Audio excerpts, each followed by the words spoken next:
Hey, Coach. Thanks for joining me on this video.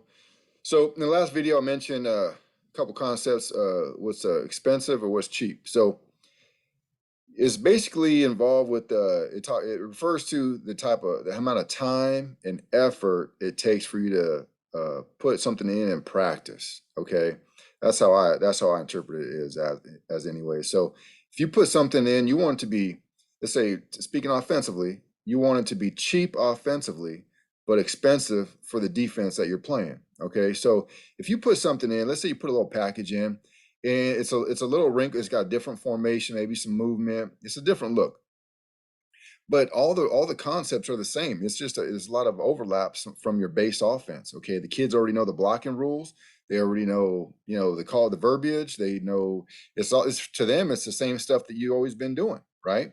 I remember I played offensive line in Pee Wees, and remember one time I was really sick and they held me out for the game. And I'm sitting there watching the warm ups and stuff, and I'm watching the backfield action and stuff. I was like, I didn't know we looked like that. This is back in mid '80s. We didn't watch game film or anything like that. So I was like, this is all news to me.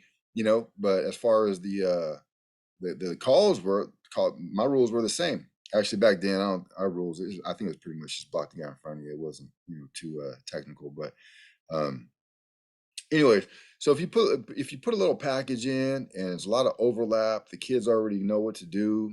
It'd be nice if it's 100% of the time, but let's say they already know like 90%, 95% of everything you're doing. It's just a little bit of a wrinkle. Um, then that's fantastic, especially if it's expensive to the defense. If it puts them in a bind, for whatever reason, however you're trying to, leverage the defense based on formation or movement or backfield action or something like that, it's expensive to them. They're gonna have to put some time into it.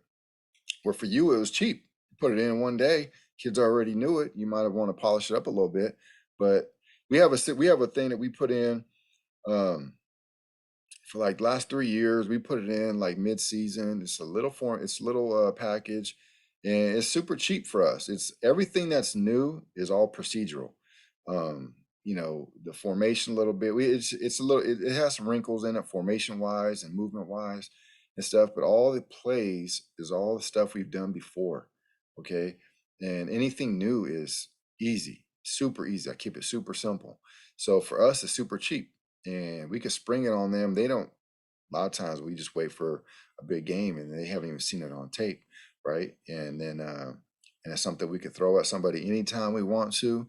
It loosens up the defense. Anytime they see something that's a little bit different, it loosens them up a little bit, you know, and they get a little bit loose. Now, if you're just sitting there, and we talked about this in the last video, if all you do is one thing, which we've been that team, all we doing is pounding the rock, one place, one location, and that's all you do. That's what got me. That was my big quest in the '90s, was to come up with a play that's unstoppable, with concepts that were solid. And I felt like I could just get these kids to execute. And if I got them to execute, then I was a kid myself at that time, but yeah, I just, I had a fire, I had a burning desire to coach. I just envisioned myself just, I think I was only a couple years older than the kids I was coaching, and just get them to just do exactly the right thing and execute. And if the concepts were solid, we'd beat everybody. We would never get stopped. We would just get 3 yards of play. If we could at least get 3 yards of play, we'd never be stopped. And to this day, that still works, man. That's still our base of what we do, and it works. But I will say this: if that's all you do, it'll catch up with you sometimes. It'll catch up with you sometimes. So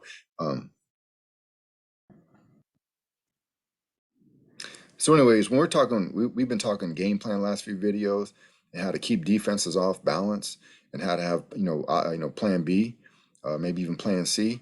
You want to try to make your other options cheap. Make them cheap, where it's a lot of overlap, it's a lot of stuff, shared concepts with your base concepts. So it's easy for your kids, but it does a little bit of damage to your defense. And when they see it on, either they're not ready for it, or they see it on film, they got to prepare for it. It's expensive to them. You're getting into their practice time, so they can't just be focused on what you love to do. They got to be worried about some other stuff, all this other stuff. And to you, it really didn't really hurt your practice. It didn't take you away from what you wanted to do originally. You know, we are talking about the last video, I think it was, we talked about Harbaugh. He tried to get loose a little bit with it, was losing games. got back into a shell, won 6 games in a row, played conservative football and won 6 games in a row. The problem is if that's all, and that works, and that works. That's where I started. That's where we're still at, and everything we do branches out from that idea. Play conservative football, get consistent yards, get first downs, and try to win championships. Okay, so everything we do branching to kind of branch out stems from that core. Okay, but if that's all you got going, then and you start losing, you don't have anything else to go to. You want to have a little something to go to if you lose a game or whatever. The kids, if anything, just for their morale. I think Bud Wilkinson, the old Oklahoma Sooner coach in the 50s, just legendary coach, right? He had a saying that said the morale to the physical is 4-1. The morale is 4 times more important than the physical, and there's something to that. The kids got to be excited. Now, most of the time, you play conservative football and you're tough. The kids get behind that and they get after it, and that's good for morale. But you lose a game or two, and that's all. You don't have a plan B.